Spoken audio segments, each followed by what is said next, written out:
Welcome to another episode of The Brand Called You, a podcast and podcast show that brings you leadership lessons, knowledge, experience, and wisdom from thousands of successful individuals from around the world. I am your host, Ashutosh Garg, and today I'm delighted to welcome a very accomplished professional from the Netherlands, Lindsay Uittenbogaard. Lindsay, welcome to the show. Thank you. I'm delighted to join the club of all these amazing people who have been interviewed by you. Thank you. Lindsay is the founder and chief executive officer of Mirror, which is a team alignment diagnostics organization. She started early. She founded her first company at the age of 22 after graduating as a music major. And Lindsay is also a thought leader and speaker on the topic of alignment. So Lindsay, before we talk about Mirror and data-driven alignment, tell me about your own journey. Yeah, I'll try to make it short. So I never really knew what I wanted to do. I think it's very difficult for people at school to figure out where they fit unless there's something that instantly clicks with them. I studied music, as you said, and came out. But what I really wanted to do is start and run businesses. So I set up my own business as soon as I came out of university, and I continued to lead and run a few small organizations. And then by some twist of fate, about 8 years later, I was offered a job with an agency who was working in the oil and gas industry in the Netherlands to go and work in one of the large oil and gas companies. And I kind of thought, great, let's find out what all of these large companies are doing to be making so much money, and let's join the big league. And I kind of clicked my heels and off I went, only to find that when I got there, the clarity that I had experienced in small organizations around who's doing what happened as a result, why are they doing that, what are we going to do next, that just wasn't available. And it felt like I was in a kind of fog. So I spent the following few years actually figuring out, is that me? Is it them? What's going on? How can I make sense of this? Because I had a responsibility to communicate. And then I got into a kind of communications senior manager position, a communications director position, a global head of communications position in different industries, IT, telecoms.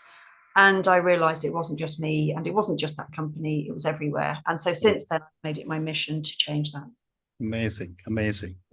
So let's talk about Mirror, which is a data-driven alignment organization for teams leading change. Help me understand in simple terms, what is data-driven alignment and how it aids teams to change? So data-driven team alignment is the job of comparing perceptions between how people see things. So comparing people's perceptions to find the common ground and differences. And you can reveal the alignment gaps in how people are seeing things that could be conflicting and holding them back. So there's two parts to it. One is the identification and measurement of alignment gaps. That's what Mirror does. That's as far as we go. But then that's just the door to a conversation, because with that data, people in teams can understand and recognize how this affects their work and simply close those gaps, which is a really fast track way to effectiveness. Interesting. And you also mentioned that you envision a revolution in employee communications. Help me understand this with an example. So, for example, if you've got people who are fearful of conflict, they're fearful of pointing out things that might reveal others are off base, or discovering that they're off base with what they were thinking, or they are fearful of what employees might say if they were being honest. That kind of mindset, coupled with the traditional top-down communications approach, is, I feel, not working, because it doesn't take into account complexity. It doesn't take into account the fact that people need to make some things for themselves. So the communication sort of revolution, if you like, that we're looking for is to reframe that and to build in an open and reciprocal means of communication using technology or whatever else is needed in order to close gaps and have people fully on the same page. It doesn't mean they need to agree with each other. It just means they need to have a shared understanding about what they as a group, i.e. as a team or an organization, are going after and how it's going to happen. So that is a communications challenge. Correct. Well said. And when you talk about mirror, what is the core challenge you are seeking to address in the realm of team collaboration? So relating back to what I was saying earlier, when people don't understand where their perceptions are conflicting or where there are alignment gaps, that's a difficulty. I mean, alignment is something that sits between people. It's not like knowledge that you can just have as individuals. So our challenge is to reveal those gaps. That's what we do on the diagnostic side. And what would you say are some common misconceptions or misunderstandings you've encountered about data-driven alignment? So it's a bit of a learning piece, actually, because a lot of people think that alignment is when their own personal goals match up to the team goals and the organization goals. And hey, presto, everyone's aligned. It's much deeper than that. The social sciences research is pointing towards not just how people can become misaligned, but also how learning behaviors can be used to give people the capability to be able to deal with alignment. So I suppose the common misconceptions are that it's just about goals, or it's a really kind of soft peripheral thing, alignment, yeah, whatever, let's ignore that. Even though alignment is about effective decisions and actions, which underpins business performance fundamentally, and misalignment leads to all of the observable problems that people complain about. It's actually, you can trace back every problem as to misalignment as root cause. But I suppose also the other misconception is, we don't have time. It's almost like somebody saying, well, we're too busy to figure out how to do things faster, which is a bit odd. So those are the kind of things that, as well as this mindset that I talked to you about earlier, those are the things that we are encountering. So it takes a bold leader. It takes a bold person at this point in time. I think in 10 years it'll be different. It'll be commonplace. But at this point in time, the bold leader isn't scared of being wrong. They actually don't care. They want to find out what people really think. They want to let people make sense of things, and they want to do something about it. And they see alignment as a focus in its own right, as a thing. So that's where we're going. That's it. Great response. Thank you. My next question is that how does alignment impact an individual's overall success and satisfaction in their personal and professional life? Okay, so imagine you're given the opportunity to really express what you think in safety. You're not going to fear any repercussions negatively. You can actually bring yourself. You can be included generally. You can feel that whatever is coming up for the team, you have a share in that. You have a part ownership in the decisions that are made about how the strategic frame will be implemented. You're therefore more engaged. The results that the team produce you've helped to create those. It's more rewarding. So even though alignment isn't necessarily about the individual, it's about how they are connecting in a group. It is rewarding to the individual because they get more out of their work. More control then over what's happening and more to share in the success. Thank you. And how important is it for teams to be aligned during a change process? And what are some of the consequences that you may have worked with if they aren't aligned? Okay, so imagine that a team in change really needs to fundamentally understand where are we now and where do we want to go. So if they don't have a shared understanding about that, the change, they're automatically going to be in an uphill battle. I won't say it won't succeed, of course. I mean, it'll muddle through it. But if you've got clarity, a shared clarity on that to start with, where are we now and where are we going? What does it take to get there? And then how does that boil down to each team and each person in what they're doing and saying and thinking and deciding on a daily basis? Correct. That's where success for change works, because it's about recognition, real recognition of what is now, and a real clarity on where we're going. So if it doesn't work out, teams will find that they are redoing things, that decisions and actions actually do clash, that there are conflicts that they have to then discover later and unravel. If those aren't discovered, where does that leave the organization? How do people feel? It's frustrating, it's disengaging. That's the kind of change that people can't stand. That's why a lot of people are leaving organizations, because they've had enough of this kind of, this wheel of torment, if you like, of going around this unclear, ambiguous, top down change that is just sort of everlasting hassle. So, I think a lot of people can identify with that scenario. And that's part of the motivation for this, actually. It's like, that's totally unnecessary. It's like going in to clean a house with the wrong equipment. I mean, or not knowing that dust exists. You've really got to know what's, be prepared for this. And organizations who don't do this have long-term consequences that ultimately affect reputation and competitiveness. Right. And how does Mirror assist teams in navigating the complexities and uncertainties associated with the change? So what we do is we help simply. We have one very specific niche role, which is to use surveys and reporting to identify and measure the extent of alignment in between people in teams.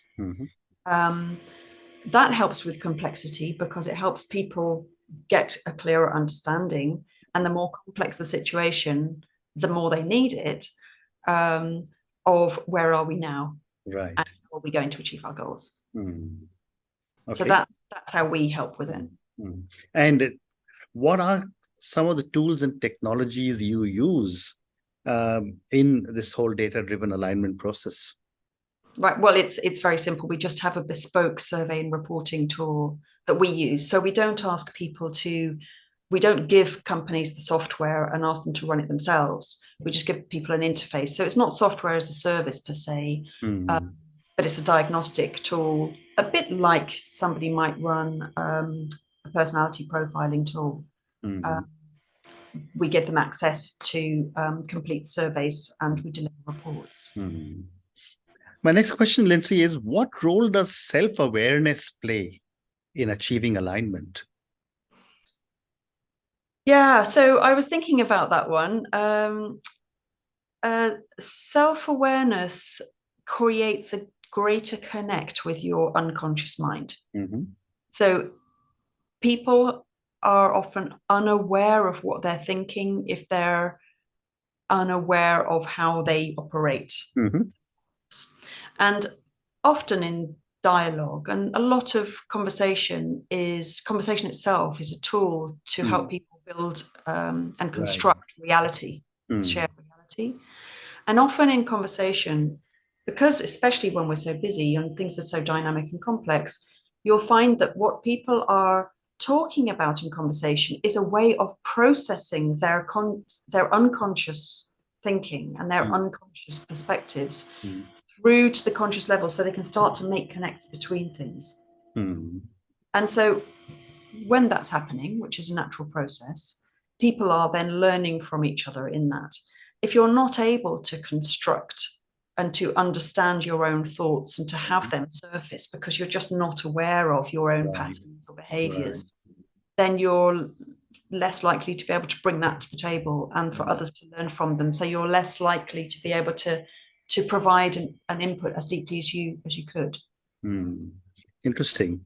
And a related question to that would be that, do you think culture will also have an impact on being able to bring alignment? I mean, in companies that are, say, in one country only, everyone understands, but in very large companies, which are multicultural, Do you think culture will play an impact on alignment? Well, absolutely. I mean, culture is expressed in behaviors. I've already mentioned learning behaviors. So the research is showing that in specific areas like psychological safety, interdependence, task cohesion, group potency, those are the kind of behavioral areas that help people in a process of alignment. So that's one thing. And there are very few cultures that don't draw on values that are espoused and contained in those behavioral categories. So if you like, you've kind of got beliefs, and then you've got values, and then you've got behaviors, and then you've got actions and decisions. The values and the beliefs underneath a company culture will drive the extent to which they're able to align. And it's all about openness, listening, learning, positivity, being committed, being reliable, etc., in how you pass the baton from one person to another. So there is not a culture in an organization that wouldn't need to draw on those for the purpose of collaboration. Well said.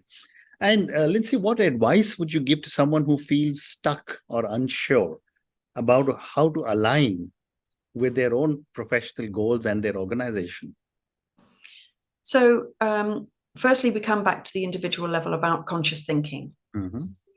People can do work individually to become more conscious about the reasons why they feel a certain way, or things that they feel may be blocking them. And then they should go and seek advice and direction and clarity. And it's difficult in today's organizations for somebody to say, hi, I'm not sure how my role plays in with the team's objectives. I mean, that just looks weak.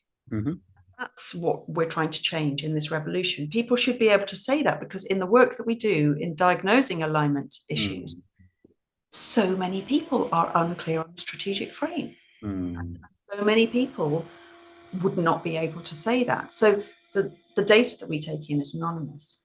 And if you give people that opportunity to submit, answers to questions like, what's the purpose of my team, and what's the priority of the team, and are you clear, rate the extent to which you're clear on your own roles and responsibilities in that, they can actually say what they think there, and a good manager would take that as useful. My God, I didn't realize that. Let's do something about it. How can we change this? So, like I said, in 10 years, I'm hoping it's shorter, like 5. The world should be slightly different, in the sense that the way that leaders receive information and questions of people asking for clarity and asking for the kind of support and advice, so that they can be a participant in an alignment process and an aligned member of a team, that should be welcomed. Right now, it's not. So I would ask people where they feel that they can to seek advice and seek clarity, and where they can't, seek a tool that is anonymous, that allows them to submit those queries so they can become clear. Well said. My next question to you is, in today's new reality, given that most organizations are now moving to hybrid working, work from home, as a leader in this space, Lindsay, where do you see the future of alignment heading, given so many changes and shifts that are taking place in the workplace? Well, the shifts that you mentioned, hybrid working, virtual, remote working, that is just fuel for misalignment, because people don't have the opportunity to read the 84% of communication, which is body language, as much as they could if you were in person. So it's kind of clear, logical. So the future of alignment, I mean, you can run an alignment process online very well. In fact, I think it kind of helps, because it allows people to get kind of detached a little bit from something that they might be tempted to feel a bit more emotional about. What are the priorities of the team? Let's use a work board. Let's brainstorm areas, unless it's a given, of course. in what ways could we look to change the way that we behave in order to improve some of these behavioral scores that we're seeing? Let's share those ideas. Let's get behind them. That is actually a process that people don't have to get really personally conflicted by, or emotional about, or attached to, if they believe the team comes first. In the hybrid workplace, having alignment as a standard, having it as something that deserves a focus in its own right, and using the tools, running standard sessions that have a basic framework, recognizing the data. How does it impinge our effectiveness? What could we do differently? What needs to change? That kind of process can be run online with a team. So I think that's inevitably where it's got to go. So time for two more questions for you. My next question is, can you share a story where Mirror helped a team overcome a particularly challenging situation? And I don't want any names, of course. Yeah, no, sure. We worked, I think the most memorable one is when we worked with an innovation company, a European innovation company, and they had, 60 people spread across 15 locations, in different projects, lots of different nationalities, self-managed teams. And it must have been, it's a little while ago now, a year or two ago, and they must have felt that this is state-of-the-art teaming. From our perspective, that's an absolute hotbed for misalignment, because people don't get to know each other. They're having to interact across different cultures and languages. And when we got the teams together, we did a report for each team, and they had their own alignment challenges. But the interesting thing was that when we put that together, there were themes across all of these teams around, overwork, that everybody's very committed, but it's very us and them. It's kind of managers versus other people. And there were silos everywhere, and lots of bitterness and unhappiness, and people feeling like they were giving everything and not getting anything back. And, that's it's a sad situation to be in, but it's quite usual. And the HR director knew this, of course, which is why she wanted to deal with it. And when it came down to it, there was one core theme underpinning everything, which was the fact that people had a different definition of the word self-managed, of what self-managed means. The leadership were thinking, let's leave them to it. We're supposed to be hands-off now. It's not something that we're supposed to intervene in. Whereas the teams themselves were struggling with, what are our priorities and why? We can't see the bigger picture. How does this actually work? Leaders in the middle was, middle managers stuck because they, they're in between those two complaints. And that's where this all starts to kick off, of course. And so simply recognizing that and seeing the need for a quarterly meeting with each team, with no hierarchy in the room, no status whatsoever, just a simple sharing of perspectives between top leaders and the team, so that priorities could be established and then mapped. I mean, you might call that traditional alignment, mapping goals, but it's not so much goals. It's more about how are we going to implement the goals. Made a huge difference. And so the question then is, what would it have been like if they just hadn't stopped to do that?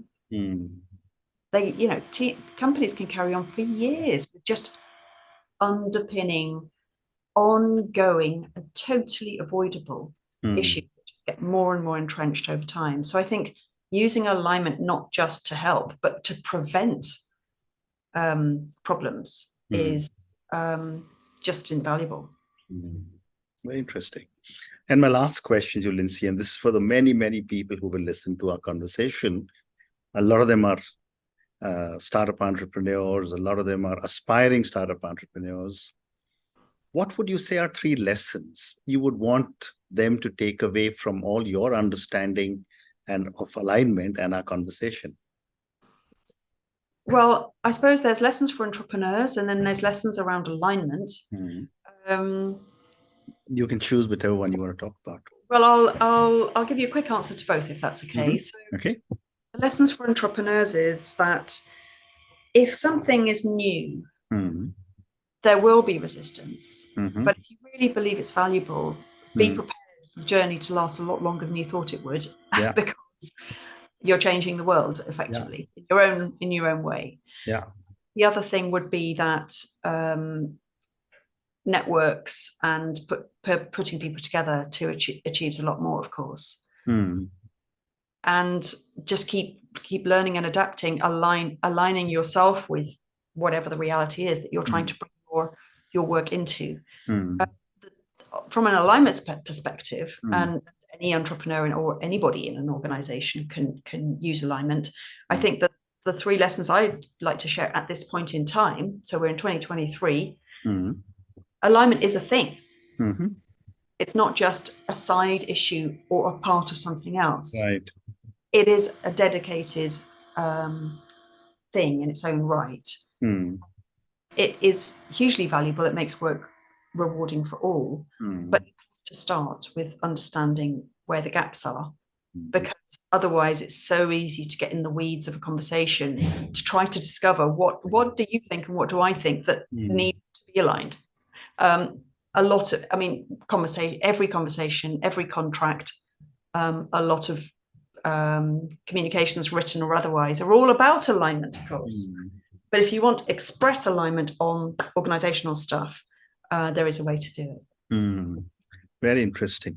And on that note, and your amazing lessons, especially for entrepreneurs, if you're doing anything new, there will be resistance. Just keep plugging away. Second, you said networks achieve more. And third, you said was align yourself with reality. Thank you, Lindsay, for speaking to me about your own journey. Thank you for talking to me at such length about all the great work you're doing at Mirror Mirror. Thank you for talking to me about so many different aspects of alignment. I learned many new things from you today. Thank you for speaking to me, and good luck. Thank you very well. Thank you very much for inviting me. Thank you for listening to the Brand Called You videocast and podcast, a platform that brings you knowledge, experience, and wisdom of hundreds of successful individuals from around the world. Do visit our website www.tbcy.in to watch and listen to the stories of many more individuals. You can also follow us on YouTube, Facebook, Instagram, and Twitter. Just search for the Brand Called You.